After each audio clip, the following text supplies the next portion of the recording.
You're listening to a Rowan Rook and Deckard actual play, and this is Till Death Do Us Hard.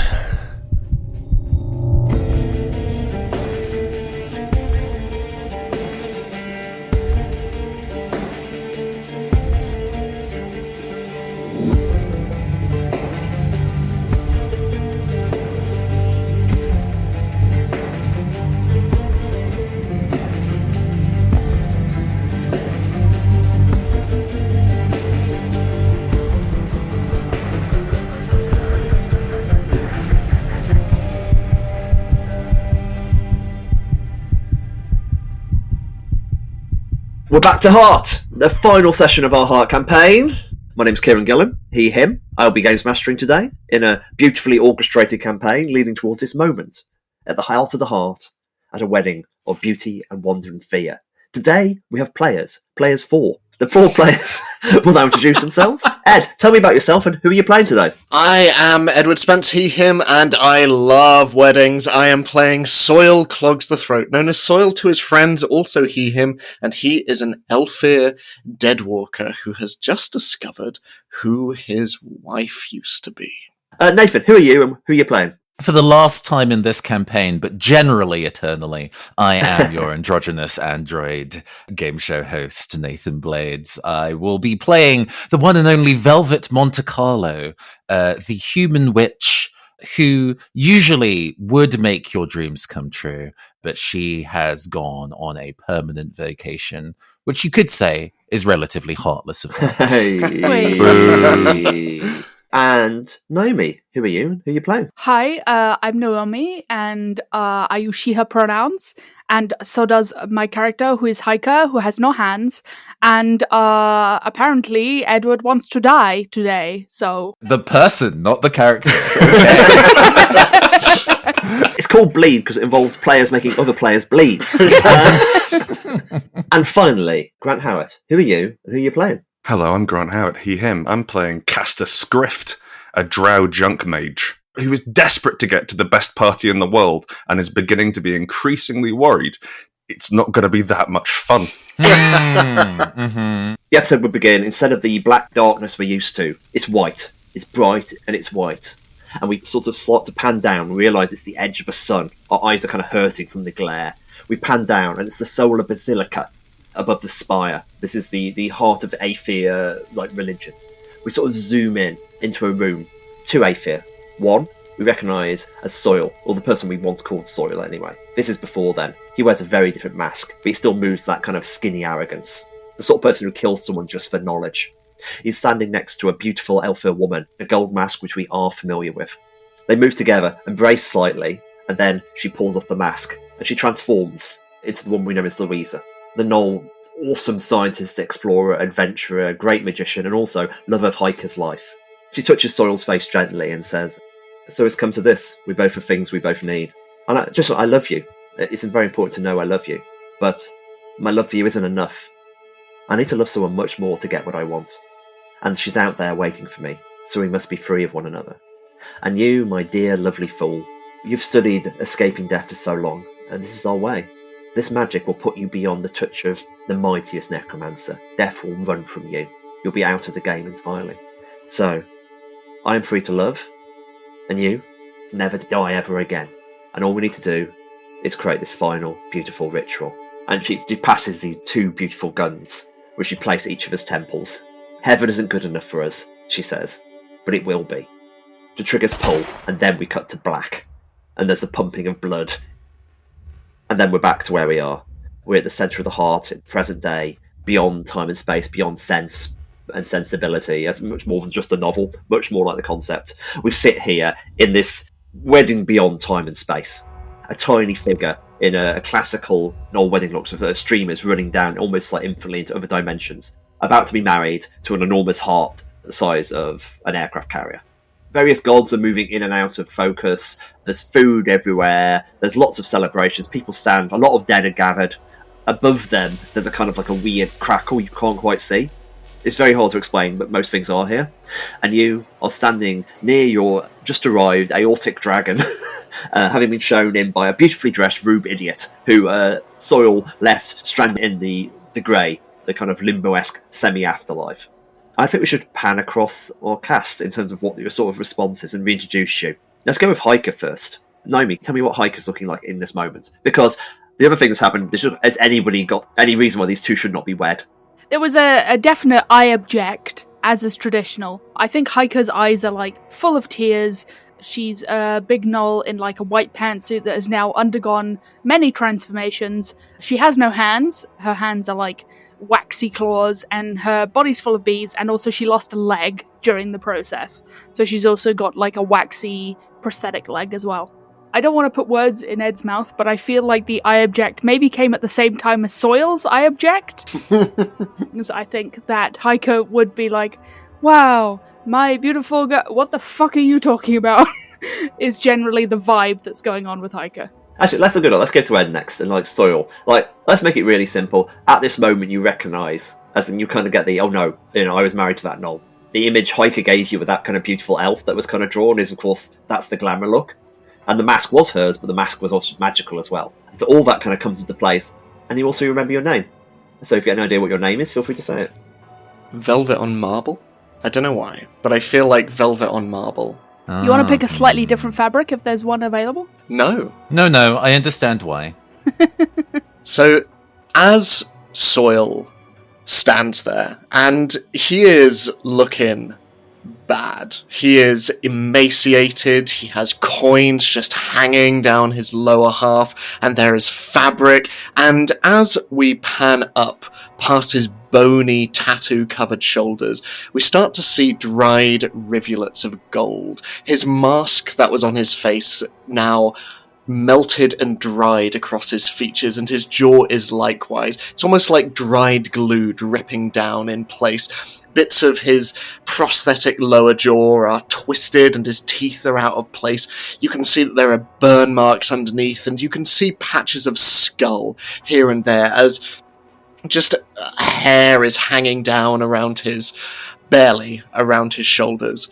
And suddenly, as he looks at this knoll that just stands in front of this heart, suddenly something within him just pulls like a trigger shooting through his skull, and standing there he shouts out, "I object!" as suddenly his name comes back. Velvet on Marble. Velvet, velvet, velvet. There is something about the sound like fabric over his skin. It feels familiar, it feels warm. He turns towards the creature that once was velvet, and now he's not sure what it is. He looks at Hiker confused. He looks at Castor addled out of his fucking mind, and he turns back towards the heart and Louisa, and he is not well. Fantastic. So two people have just shouted object. Velvet next. What's Velvet doing? Give me the visual as well, because you're in a bad state.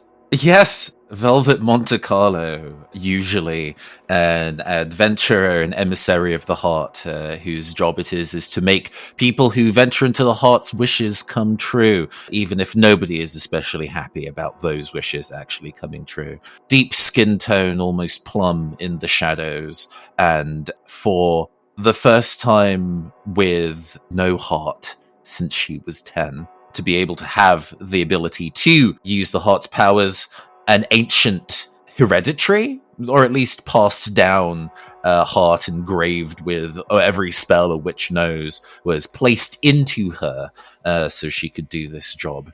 And she has since realized that to continue working that way would be to give up her own sense of self and become her own auntie. Don't think about it too hard. So instead, she chose to quit by removing the heart directly. This really should have killed her, but she is apparently somehow still standing. The echoes of magic that have kind of been flowing through her veins for decades are still keeping her standing. Instead of a heart at all is the mask of Louisa, that glamour placed there by the echo that follows Velvet on Marble around. Explains maybe why he was so keen to do so. She says nothing and continues to hold her upper torso in mild agony as she watches the absolute disaster unfold. Okay, and finally, Grant, like, Castor's there, and like, obviously there's a lot going on, but you're probably the person who's most noticed that there is actually an ocean of cocaine. It's like a cocaine slurry. Like, it's like, it glitters, it just... My dreams! It basically, imagine like an ocean imagine an ocean purely made of foam, but surrounding this kind of wedding ceremony in an enormous lake, and various of the guests are swimming there, and rolling and asphyxiating in it, and generally having a hell of a time. What does Castor do? So Castor's the last to emerge from the carriage, and he's spent the last, like, I'm going to say, like 3 minutes hurriedly doing himself up for the wedding. So, like, he's barged into whatever kind of bathroom facilities you have on a dragon and washed the soot off his face as best he can. Got his scarf up, and he's cast a bunch of glamours on himself. And in his mind, he looks incredible. Like, he looks swish and together and elegant, and he walks out the steps. And, like, in his mind, it's like, here come the girls are playing, you know? He walks out, and then he sees the majesty of this wedding. And suddenly, all the glamour starts to burn away. And the reality of his situation is starting to come out. He hasn't slept in about a week. And these bags start to swell under his eyes as his face sinks. His clothes, like, the holes appear where he's been shot at and burned and acided. And he starts to look increasingly shabby as he comes down the stairs and reaches the bottom. And there's this, and like his heart is overwhelmed with the power that's here. And he starts to stagger through the crowd, the stunned, silent crowd, towards this ocean of cocaine. I do like it's a meet cute. It's like, you know, boy meets ocean of cocaine. Could it be any more obvious? Yeah. Okay, Castor staggering off. The two X's, if you will. Hiker, sort of just shouted, I object too. Like, what are you doing here? What's... Let's get started. Actually, you two, I'm just going to step back and let you roleplay aggressively briefly. Thank you. Hiker's head just, like, whips to the left. Soils does the same, and you see a little bit of skin just tear. No, like, I've got it. Like I said, I object. I was, like, ready. That's my wife. No, very funny. That's No. my wife. She's here, and he reaches behind, and you can't see it, but he is pointing towards this ghostly form behind him, this strange elfish figure, the glamour of Louisa, as he just turns around and almost reaching out, almost as though to dance with her, just, she's here, and she's there. I'm sorry, is this like a joke? Is this a fucking joke? That's my wife, and you knew this whole time, and you didn't say anything. You be very nice to me, and you say we're good friends, and you're gonna be inefficient, and now you're like, oh, by the way, also your wife, she's my ex-girlfriend. I loved her before you did, and also I never thought to mention it. Very weird of you to do. My mind is blown. We blew each other. Like, you didn't even get, like, an invite, so, like, you're the ex, she doesn't want you here. Hiker, I can't believe stop. you would do this. Stop, please, Hiker, stop. Congratulations. I suppose you've reached your destination for your wish, and it's come true. And Cool, which one of us are you speaking to? to you, Hiker. Okay, cool. Unfortunately, I warned you that in the process of trying to make wishes come true, you just end up heartbroken. Cool. Okay. You could have stopped this, but it's fine. I think now that we've made our way here, and we are dressed to the nines, Velvet has not changed outfit. I think at one point she was probably planning to, but she stopped caring. Do you want to go and get some cake? No, I want to see my wife. I just...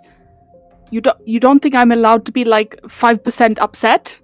Oh, you can be as upset as you like, but I think you're going to want to make the best of a bad situation, my dear. Okay. Soil, I don't know, like, what your final plan is, so I'm just gonna, like, leave you guys to figure that out. I'm going to go get some punch, excuse me. Cool. God, weddings make people, like, so stressed. I'm very happy for you. Okay, cool. I'm going to go stop a wedding.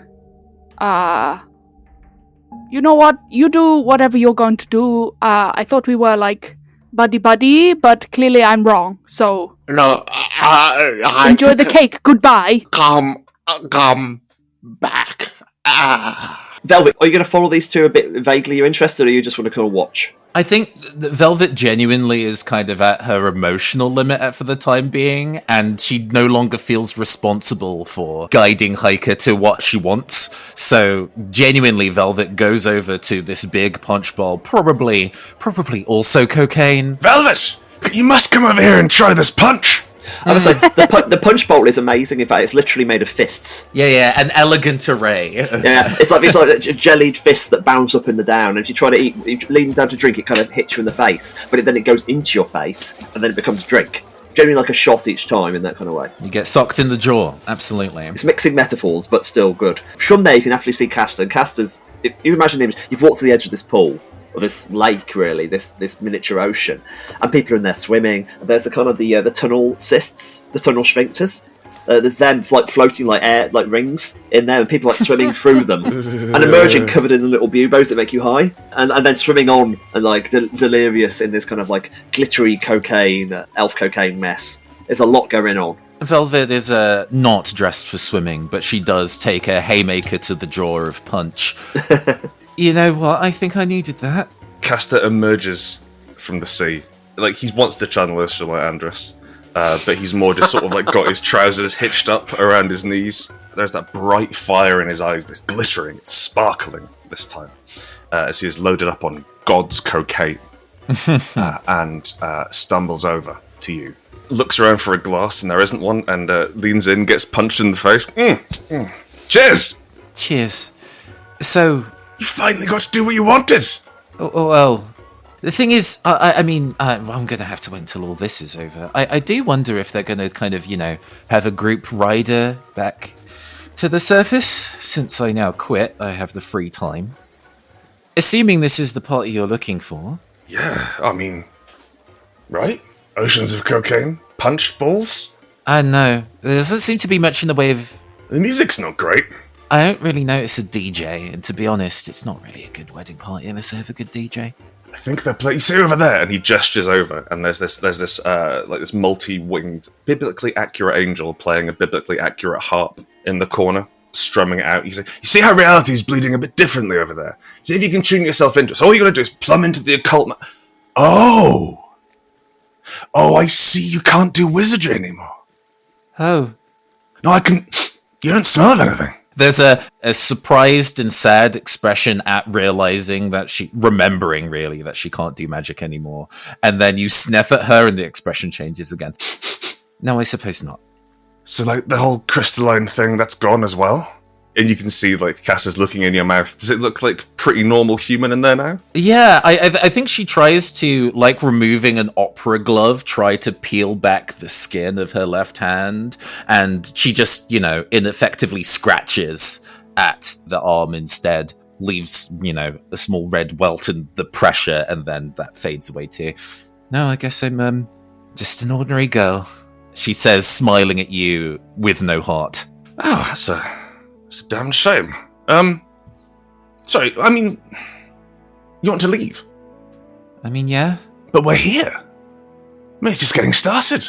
I don't think it stops. Oh no, it's fine. I realise, despite everybody encouraging me to do what I want, I think it would be a little rude of me to spend so much time to get you all to this destination and then just kind of bail. I kind of want to wait until you all are all done. Unless you're going for literally an infinite amount of time, then I might just, I mean, I'll see how the evening plays out. Infinity is young. If it does go for more than a couple centuries, I may just derelictus goodbye. But very good.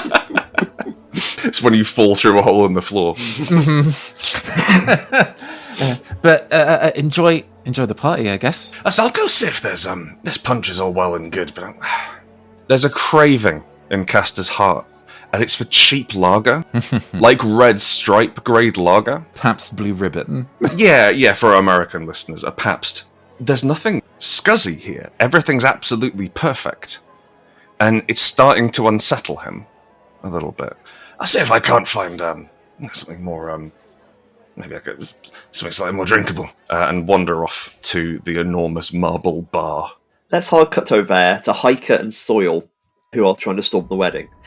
And you're about to get to this kind of be able to break up into it. The thing's kind of paused and time slowed down as if they've kind of heard the interruption and letting the interruption go on. And just as you're about to get on the sort of podium in the centre, you're basically blocked by Aunt Eviscerator, who actually is the handmaiden.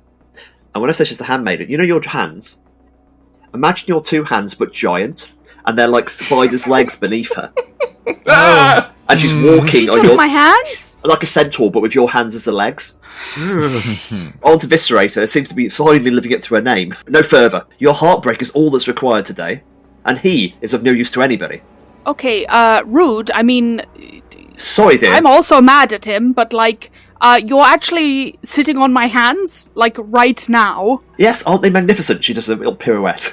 They don't belong to you. I would like them back, please. I'm sorry. Your hands are the smallest thing you've given up today.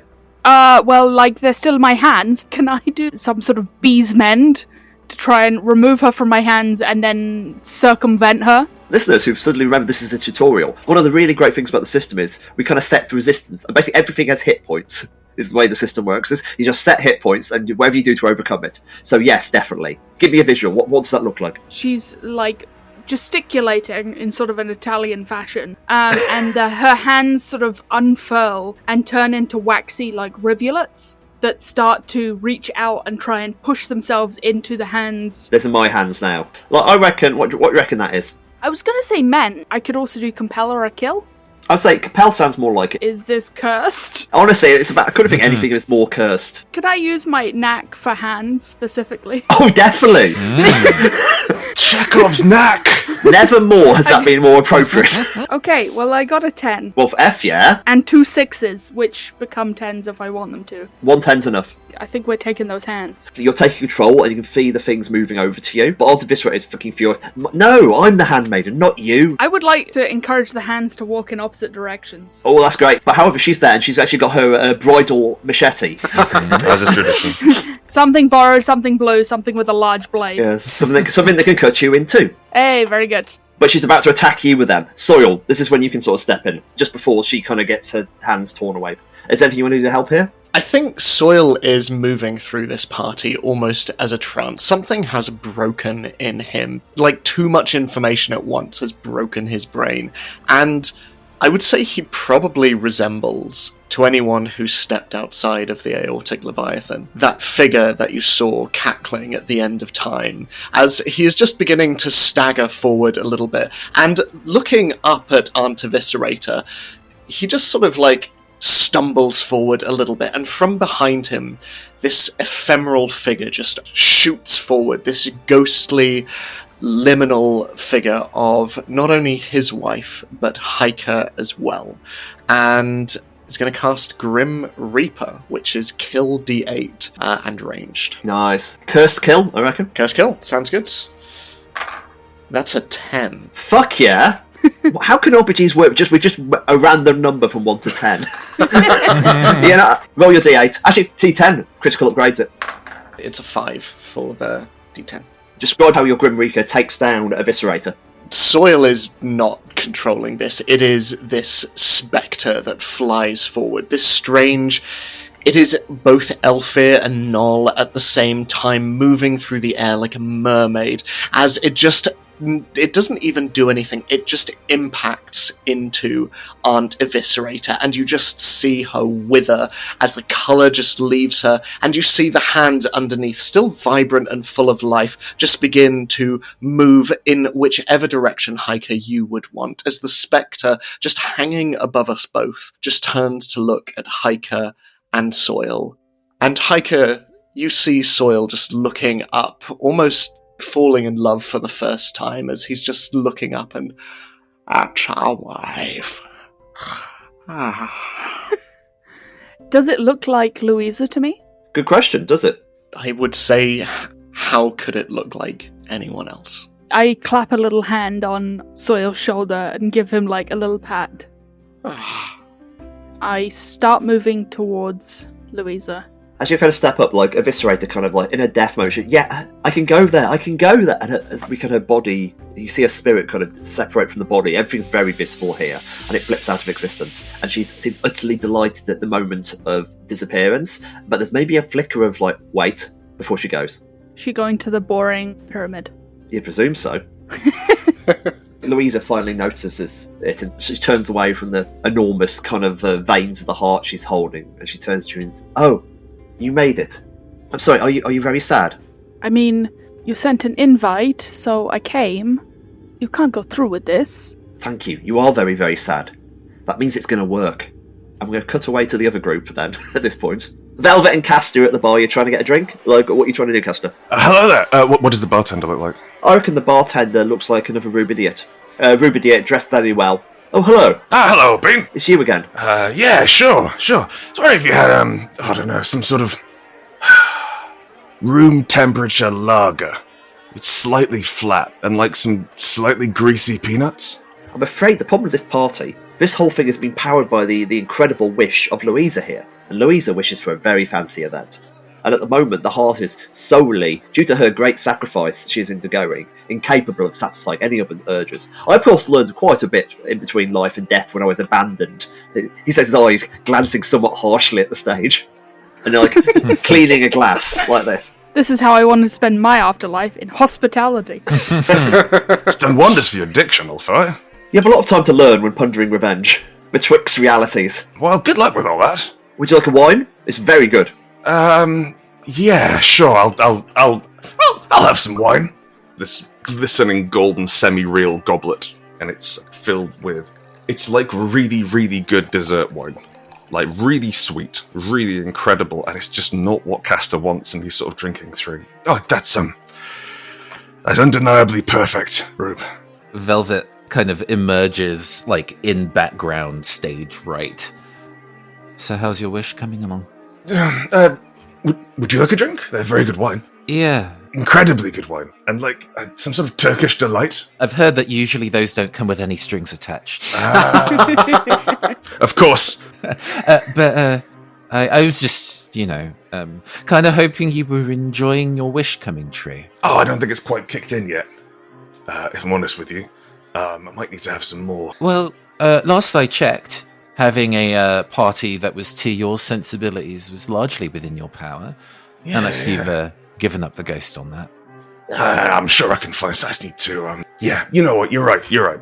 I'm bringing the party. I am the fucking party. I'm Castor Scrift. There's a quiet smile, and because I mean, at this point, when you go, I don't know if anybody has attended a messy wedding in real life, but there's a part of it where you just go like, I'm just here to go and watch what happens.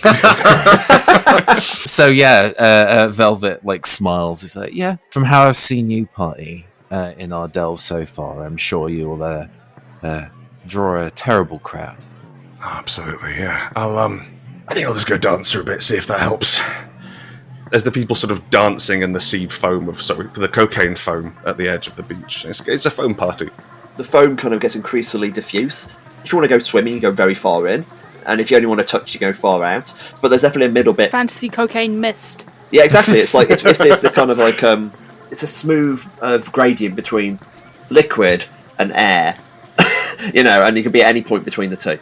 As a Castor wanders off, Velvet turns to Rubidian and says, I'll have some of your non-Euclidean whiskey, if that's all right with you. Of course. We have an infinite amount of non-Euclidean whiskey, he says, pouring it from another dimension, which goes up into a glass in a different dimension, and then brought back down to a glass you can't see anything in, but you know it's in there. If you've just got to drink it from the right angle.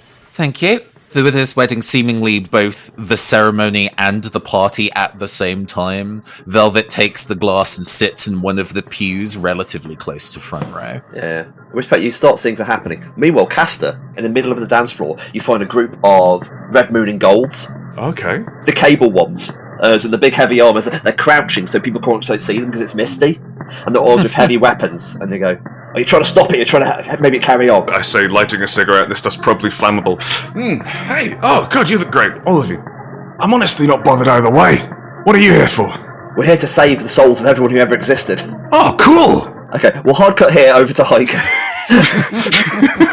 Neato. Okay, Hiker, what are you saying to this awful kind of like, you've got questions? You must have questions, she says. Why? Before I knew you, when I was young, I remember seeing you when I was young. You fell out of a dimension, you were the most beautiful thing I'd ever seen. I was exploring a heaven. I'd explore all the heavens. And they're not very good. They're really bad. The afterlife is just not worth it. So I've researched and worked, and I realised the nature of the heart. The heart can give wishes. So I realised if I wished for a better heaven for everybody, I could save everybody. But the problem with the heart is, you need to make sacrifice. You need to play the odds. So I studied at many great time and length the possibility and ways to manipulate this. And of course, it requires me to find the most absolute true love and then give it up for the sake of a heaven which everyone can go to when they die. So I consulted with witches and magicians, Elfir, all over the place, and discovered that if I do a certain thing to create reality out of whack, there's enough a gap to create a heaven, and the heart can make a heaven there. And then of course I could find you. And it was the happiest day of my life, and I had to give it up for the sake of everything. Because, Heike, and this is the sad, sad truth of the matter, is that I love you more than anything in the world, but I don't love you more than everything. And that's more important than us. So I have to break your heart as hard as I can to get a heaven, so everyone can be happy there. And look, that's where people are going now. It's working. I'm so sorry. You know you didn't give me a choice. Nobody asked me, Heike, do you want to have, like, a magical heaven or, like, your wedding day be completely ruined and then have your heart broken for, like, forever?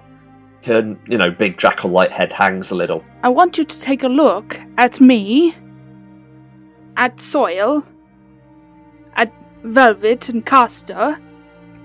Look at me. You say that I was the most beautiful thing, and look what I have done to myself. Just to look you in the eyes. You may love me more than anything,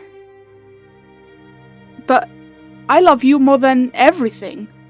And honestly, she's in tears. I'm near in tears as well. But she's in tears at this point, and this kind of like, and like she's sort of nodding as she's saying that, as in, yes, the fact you did all this to yourself is the sign of why it works. And that's the awful of it. And she's kind of like, she's weeping in this point. It's not fair. You understand that? It isn't fair. And why should everybody else get to have beautiful things out of my pain? Maybe we'll be together in heaven, she says, not sounding very convinced. Great, and what about Soil? He's not fucking going, is he? My ex-husband made his choice.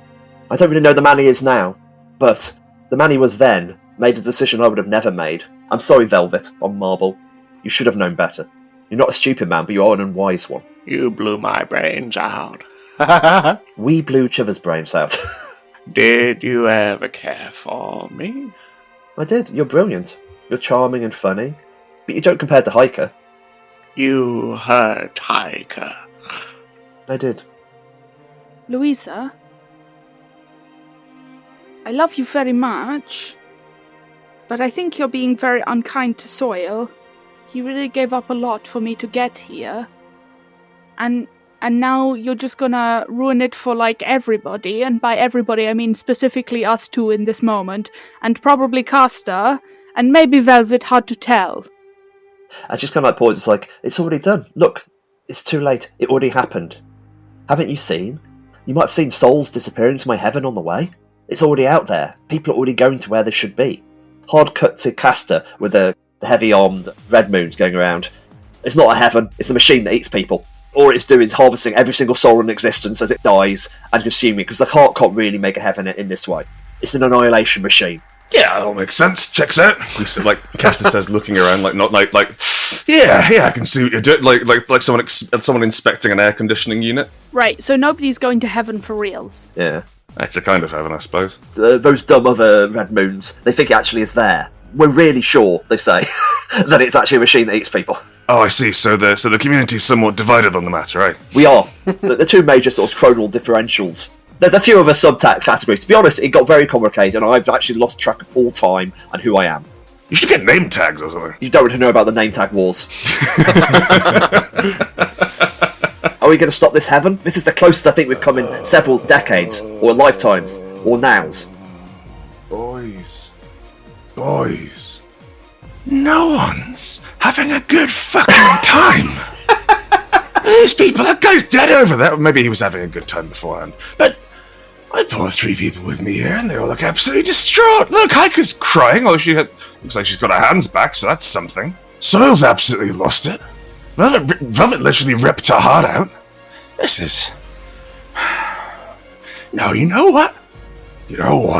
And Kieron, I'd like to do something a bit weird mechanically. I'd like to invent a zenith. Wow. This is an interesting... As a tutorial for the game, we're showing that the game is flexible. Well, I'll run it past you. Broadly. So, like, Caster's dream was to visit the Sky Court, hang out with the elves, and be in a cool party forever. Yeah. And that's not happened. And this feels like the end of it, and it feels very distressing. And so what I would like to do is summon the ultimate party. Yeah. I would like to have the Zenith version of my Curse of the Sky Court ability. Like the world's greatest party, as far as Caster is concerned, is going to happen in the middle of someone else's greatest party. Does that suit? Like, the trust, one of those abilities is almost halfway there, and it's almost like the train of Zenith ability in some ways. It's a party train. Give me the visual how you summon the party, because I've got an idea of how they'll turn up. There's the shifting of gears in his mind as he starts to put things together. Now I've realised the party was inside us all along. That was the thing, wasn't it? Could have summoned us anywhere. But now I see the walls are thin. Walls are thin enough to break through. If the heart's not going to do what I want, well, let's see if we can't persuade it, eh, boys? He scoops down and picks up a handful of wet cocaine, smears it all over his face, sort of stuck in his stubble, and then slaps a hand down on top of one of the red moon and golds. A bit like Saruman putting the mark of Saruman on the guy, slaps the guy and says, "You are going to have a wonderful time with me, gents." And there's that music starts pumping through again. Now there are lots of you, right? Yeah. So they won't miss a few. It's honestly a little bit anachronistic, but even like for 2024, it's kind of dubsteppy and it's kind of tacky. Yeah. As it should be. Yeah, beats are back on the menu, and they're all getting Hey, very good. And what I'm going to do is open up all 4 of these guys, and the camera pans up, and it sees that like we can see that through Caster's immense magical stresses, it's like a crop circle forming around him in the sea foam, but it's a magic circle. He possesses these guys with spirits of the elemental court of air, the Fey realm, and gives them a ticket to the best party in the world to ruin. And I think he's going to finally, as they're sort of rocking back and forth on their heels and their arms splayed, he's going to daub a symbol on his head, and his eyes flash the same color as theirs, and turns around, and all the glamour kicks back in, and he's this sort of this spiraling whirlwind of yellow cloth. Underneath, there's these waves echoing out from them, and like, as the sound dies down, it's overlaying it with a better party. Kind of like the parties you go to in the works. So it's industrial music, grimy. There's 3 newspaper presses operating inside the nightclub. 2 of them are fully illegal, and they all sort of mix that into the music. An absolute industrial rager is breaking out in the middle.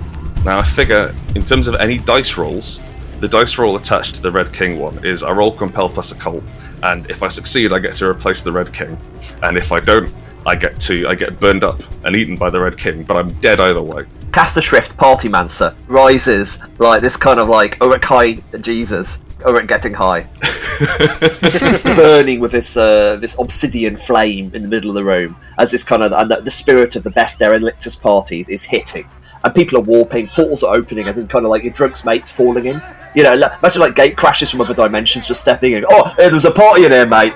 Pushing down. Or like the Spice Girls wannabe video, but with like enormous drow with axes. It's a bit like that scene at the end of Infinity War, where he opens all the portals, except it's just to like the basement of pubs. Or like all across the dimensions. These louts start falling through. Caster hovering in a pillar of elemental air and in yellow cloth. The city beneath! Are you ready to party? and his head explodes with glittering cocaine, and it's not clear whether he died or not. Perfect. You won't know until the party's over. Yeah. And the party's never over. Louise is sort of, no, it's meant to be a heaven. We're giving birth to a heaven here. That is definitely not heaven. It definitely sounds a lot like the nightclub heaven to me. But yes. with that kind of like a pulsing going on in the background to this kind of like tense conversation on the altar, Velvet is like, that feels more like my cue. She's drunk now at this point. Into the non-Euclidean whiskey hits you from all angles, like several trucks. Yeah. If one truck can isekai you into a fantasy realm, imagine to be hit by several on just a few sips. Oh, mate, I'm fucking isekai.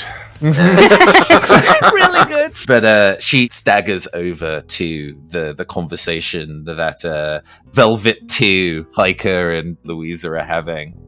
Not to say that was eavesdropping or nothing, but you mentioned, or you seemed kind of concerned, she's pointing at Louisa, that you're not going to be ending up in the exact same heaven as your beau over here. She's looking at you like she's confused. It's like, I don't know.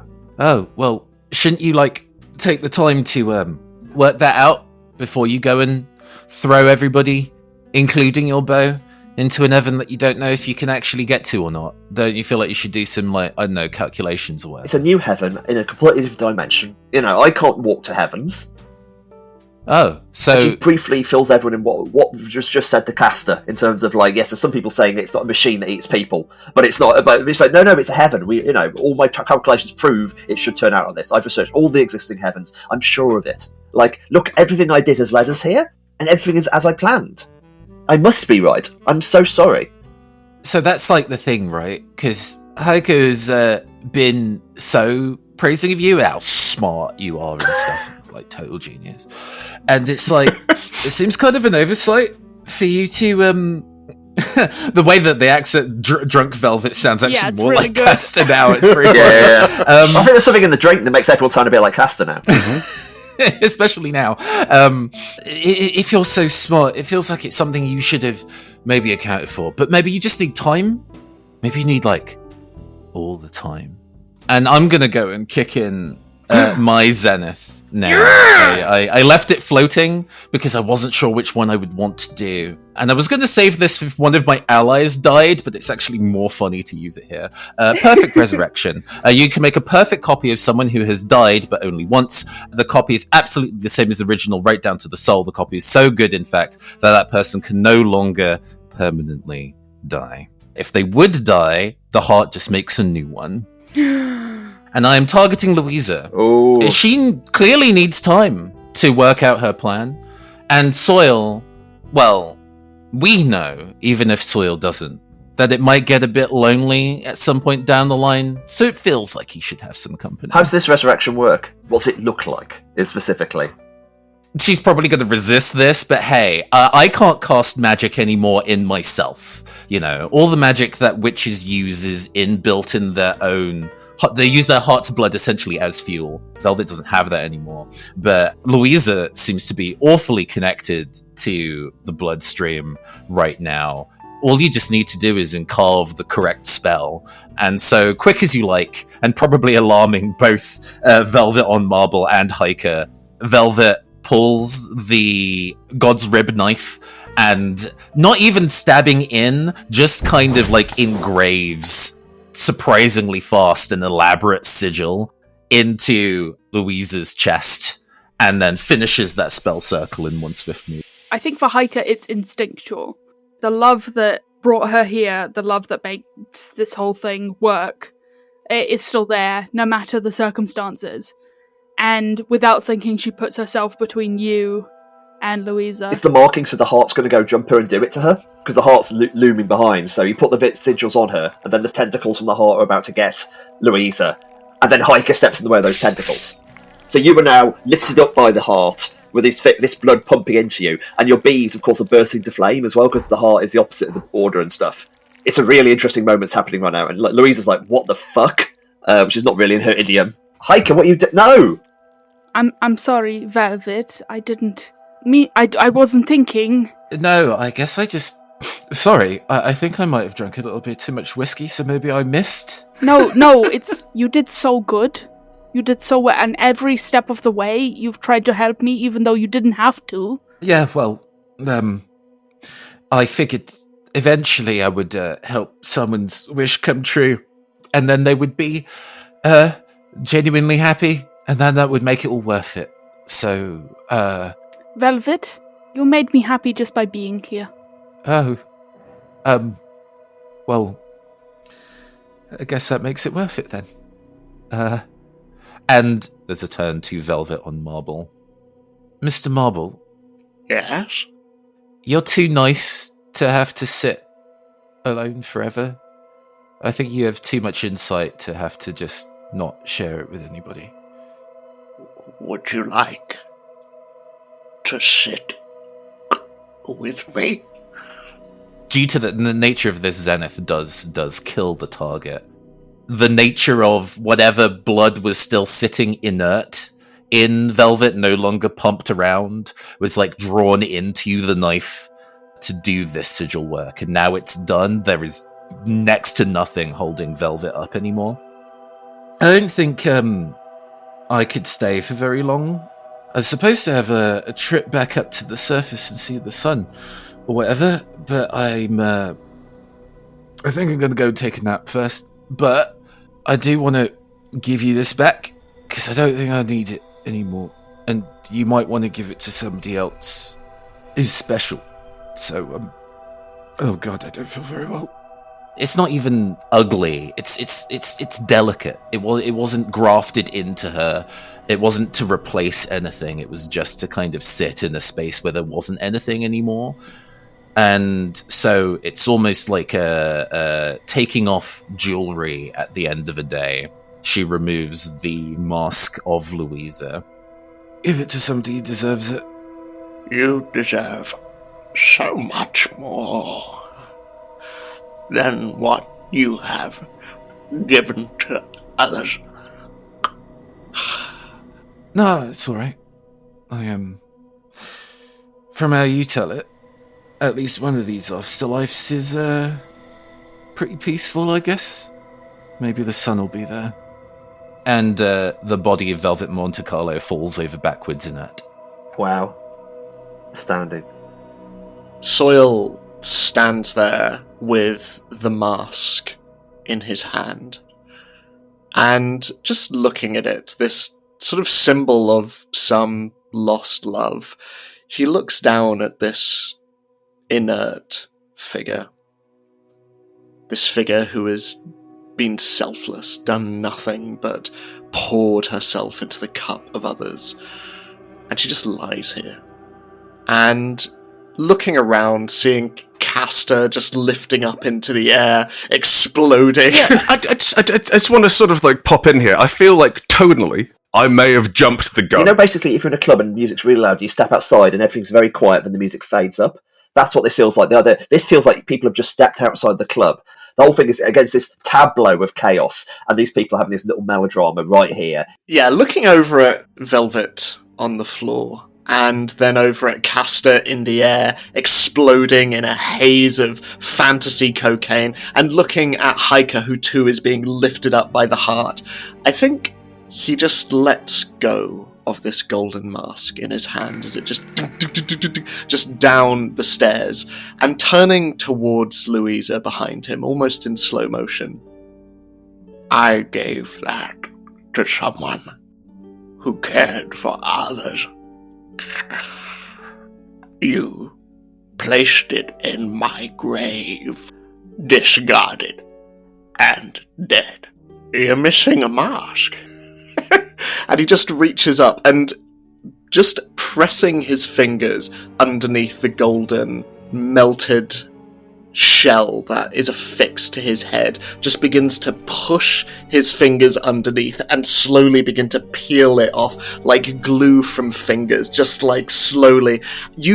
No one sees what lies beneath, but they hear the tearing and the cracking as he just holding this half mask in his hand, remnants of flesh and blood just peeling off the back of it. He turns towards Louisa. And I gift this now to you. and he just places it on her face, and he is going to trigger his Zenith, find the final secret I have so desperately sought, the reason for his death, and destroy it, so no one can know of it. And he just snaps Louise's neck as he just stands at the altar.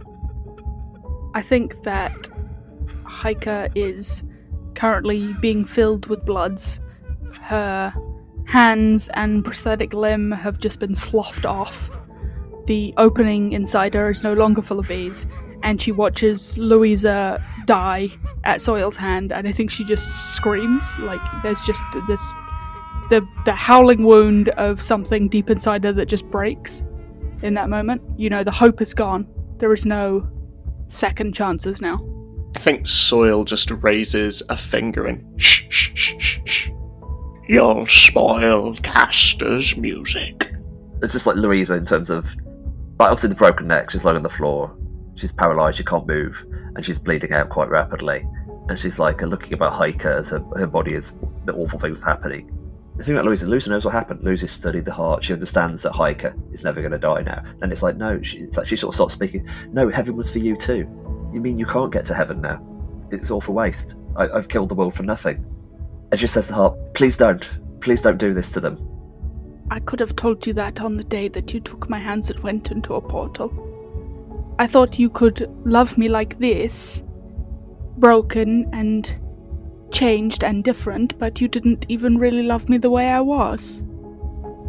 So, not enough to talk to me, not enough to give me my own choice. So, you know, when you started this, I would have said heaven was any place with you or I, but I think I'm going to make my own. Thank you. I think her last line to you is that kind of, it was all a mistake, my dreams were wrong. I'm sorry. And she slumps, lights goes to her eyes, and the heart just sort of carries on pumping. Hiraeth steps over the body of Louisa and puts out a hand to Soil and says, you know, like, weddings are like so stressful. I think I just want a friend, actually. Now. He just looks at you, and the mess of his face that sits above this prosthetic golden jaw that is slowly becoming stained with blood. His eyes are clearer than they have been, hidden away underneath the mask he once wore. And looking at Velvet on the ground, you see the blood just intermingling with a single tear that just makes its way down his lacerated cheek. And reaching down, kneeling towards the floor, he once again picks up the golden mask that he last gave to Velvet. I think as the tear starts to move down your face, you feel, but don't see initially, it be wiped away from your cheek. And, well, at this wedding, most of the living and all of the dead are invited. And there is an outline that I think both Hiraeth and Velvet on Marble recognize as Velvet Monte Carlo. I still have a bit of time, I think, before I go on holiday. Are you two up for a dance by any chance? Yeah, I'd like that. I'd like to throw some shapes. I've not danced in a bit, so I think some of my moves might be a bit rusty, but hey, no one's judging, right? No, can I use my Zenith at this point? Hiraeth's like, yeah, no, I think we'd really like to just have a little party by ourselves for a bit. And I would like to use Dimensional Bastion, which basically locks us in this little dome of caster club night, essentially, for eternity, as we make our way out onto the floor. The person whose dreams made all of this is dead. The whole thing was starting to collapse anyway. When reality falls apart in the heart, it really goes bad. It's like the dancing on the Titanic. Caster's like throwing light around and everything, and I think maybe we see the light hitting Velvet's face as if it were the sun, the mask bouncing the light around. And Heike looks just like she's just happy to be there. Just for, it's like one of those, like, it's the last night in town before we all go to our separate colleges or something, it really has like that vibe. That's perfect. You're transforming into these perfect statues dancing. Velvet, what do you look like? Even though in this timeline, Velvet Monte Carlo has not become her Aunt Gracie, she has seen Aunt Gracie dance before. This elaborate, complicated thing that she's mastered and is so keen to show others. And maybe in this moment, Velvet maybe realizes that it's not to show others in general, it's just to show Velvet how to do that dance of 6 figures spinning inside one. Also spinning. We see Velvet do that dance in like concentric rings, circling, spiraling around. Castor is like the center, the middle of this like large, ever spinning crystalline vinyl as it goes round and round and round endlessly now. I think soil, or marble, or velvet, or whatever he is, this sort of beleaguered shell just kind of looks around fairly vacantly at his friends, and he looks at Heike, and then at Velvet, and then back at the very first person he met in this new life. He looks at Castor, head exploding outwards in colour and sound, and he looks at the golden death mask in his hand, and as he slowly begins to the world falls apart all around, and Soil just looks up at this god of partying, intoxication, and inebriation. I think he just slowly reaches the mask up towards Castor to offer it up to the one person who is the most special to him in this moment. There's this coalescing of energy out of the enormous whirlwind. Castor forms up behind the mask as you put it forward. There's something kind of anglerfish almost about him, like parts of it are glimmering and parts of him are obscured by shadow. He's not quite there, and occupies the mask and comes down and lands in the middle of everyone dancing. Oh, you made it! Oh, wonderful. I didn't think it'd be a good enough party if you weren't here. Well, we wouldn't miss it for the world. Absolutely. Wonderful. First round's on me. And conjures forth a tray of slightly grimy shot glasses holding the jelly shots from the Black Wyvern. Puts it down on the table that wasn't there before, and you can see that he's starting to bleed away into the swirling chaos which is sustained without him. You're not sure how much Castor there is left anymore, and I think I'd like to intentionally fail the roll. Yes, I'm fine with just failing it, yeah. We all pound some shots of Jello. Cheers! And there's this last glimmering as Castor looks at you all, and there's this tremendous grin on his face as he just collapses and is swirled away, and there's this final burst of gold as the party absorbs him, and we pan out. As you can see, all the crystalline dancers from before are back, and they're wreathed in gold and shimmering glitter around everyone. And we leave this free as you slowly become the bee pure order, like this beautiful piece of like beeswax beyond imagining, floating in this ocean, the ocean that is the heart of pure change and possibility. Images break apart. Words are insufficient to describe this, but you are one perfect bit of happiness floating in the heart forever. And then we cut away to a heaven. This heaven is beautiful and transcendent. And we have Louisa looking forever for Heike, hoping that she's here, and knowing her heaven is incomplete about the reason why she tried to make it in the first place. And then we end there. Thanks very much for playing Heart, everybody. Hey, here we go! Thank you. Happy ending! Thanks for everybody.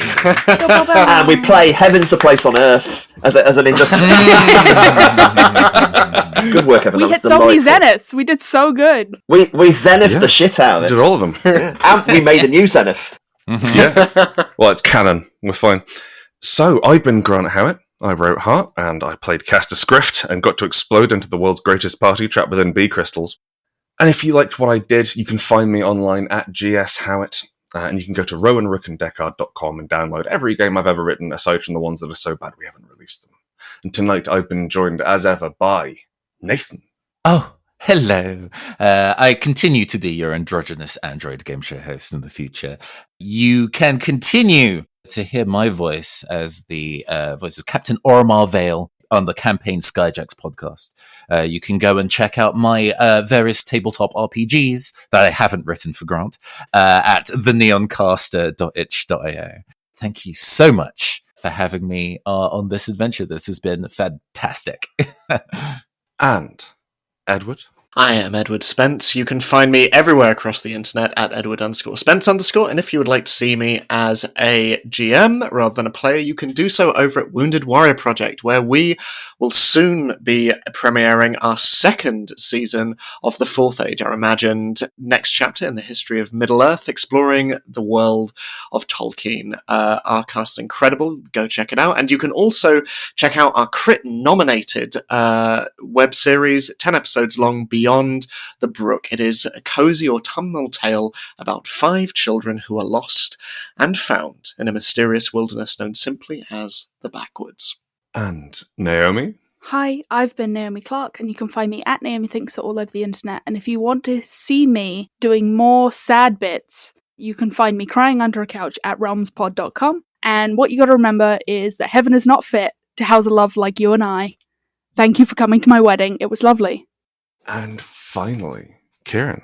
My name's Kieron Gillen. You can find me under my name anywhere. Kieron Gillen. Google it. It'll turn up all over the place. My website's the best place. It links to my newsletter, which is full of interesting stuff and also dull stuff. The game I wrote, Die RPG, is available from RLD. All the stuff which isn't from that is available from my itch site. There's a bunch of random stuff. I'm eventually going to get around to releasing my next thing, which is How Do Aliens Do It?, which is the game about confused teenagers on an alien planet trying to work out how sex works. And it's been lovely playing with everyone. Hooray!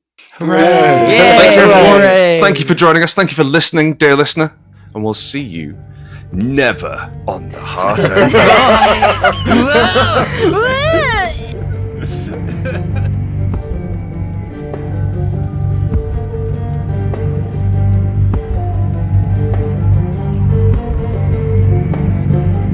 Thank you for listening to Till Death Do Us Part, a Rowan Rook and Deckard actual play.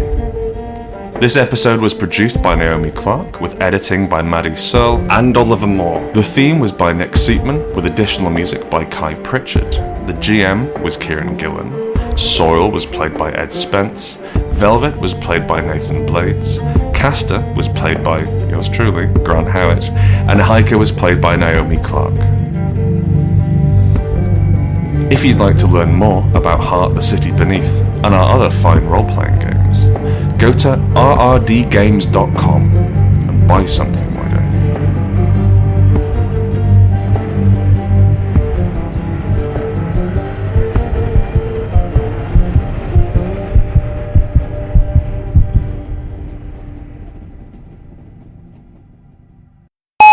At Velvet and Caster, Grant just grinned with wide eyes. And then, not Caster. Caster, like, snorting the other guests. He seems to be doing okay. He's not really been traumatized at all. Don't worry about it.